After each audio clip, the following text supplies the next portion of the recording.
यह कहानी उस समय की है जब भगवान बुद्ध विभिन्न स्थानों पर घूमकर उपदेश देते थे।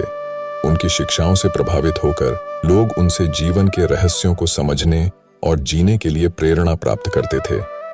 एक छोटे से गांव में एक महिला रहती थी।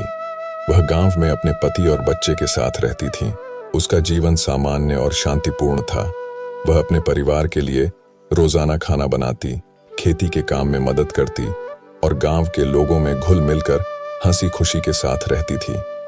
एक दिन महिला का छोटा बच्चा अचानक बीमार पड़ जाता है। महिला ने हर संभव उपाय किया, गांव के हकीम से दवाई ली, लेकिन उसका बच्चा ठीक नहीं हुआ। बच्चे की हालत दिन ब दिन बिगड़ती जा रही थी। अंततः एक रात उसका बच्चा चल बसा। महिला के जीवन में अंधकार छा गया। वह अपने बच्चे के बिछड़ने के गहरे सदमे में चली गई। अपने बच्चे की मृत्यु के बाद महिला पूरी तरह से टूट चुकी थी। वह अपने बच्चे को फिर से जीवित करने के लिए कुछ भी करने को तैयार थी। गांव के लोग भी उसकी पीड़ा को देखकर दुखी थे, लेकिन कोई भी उसकी मदद नहीं कर पा रहा था। तभी गांव के कुछ लोगों ने उसे भगवान बुद्ध के पास जाने की सलाह दी, जो उस समय पास के गांव में प्रवचन दे रहे थे। महिला ने बुद्ध से मिलने का निर्णय किया और अपने बच्चे के शव को लेकर उनके पास पहुंची। बुद्ध के सामने आते ही महिला फूट फूट कर रोने लगी और उनसे प्रार्थना की, हे भगवान, आप तो संसार के सबसे बड़े ज्ञानी हैं। कृपया मेरे बच्चे को जीवित कर दीजिए, मैं उसके बिना नहीं जी सकती। बुद्ध ने उसकी व्यथा को सुना और उसकी पीड़ा को समझा।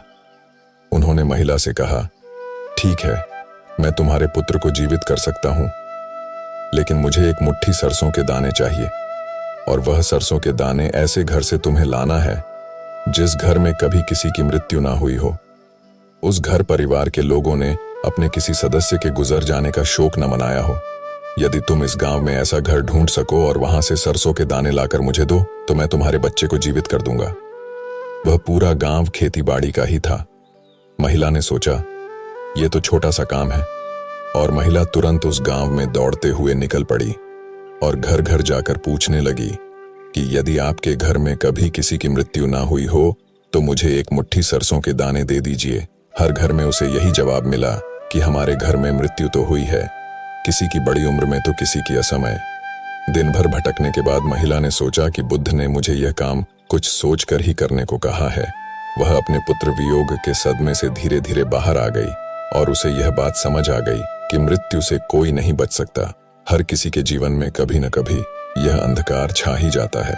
उसके दिल में धीरे धीरे शांति आने लगी और उसने अपने बच्चे के शव को अंतिम विदाई दी। महिला वापस बुद्ध के पास आकर शांति के साथ बैठ गई। बुद्ध ने महिला को समझाया कि जन्म के साथ ही व्यक्ति की मृत्यु शुरू हो जाती है। जवान व्यक्ति का बचपन मर गया और बूढ़े व्यक्ति की जवानी मर चुकी है। हर किसी की मृत्यु तो प्रतिपल हो रही है। जैसे जन्म हमारे वश में नहीं, वैसे ही मृत्यु भी हमारे वश के बाहर है। हम मृत्यु को रोक नहीं सकते, इससे कोई नहीं बच सकता। मृत्यु का ज्यादा शोक नहीं मनाना चाहिए। शोक मनाने से वर्तमान खराब होता है और इसका असर हमारे भविष्य पर भी होता है। बुद्ध की इन बातों को सुनकर महिला के मन को बहुत ही शांति का अनुभव हुआ। महिला ने बुद्ध की शिक्षाओं को स्वीकार किया और अपने जीवन में हंसी खुशी से आगे बढ़ने का संकल्प लिया।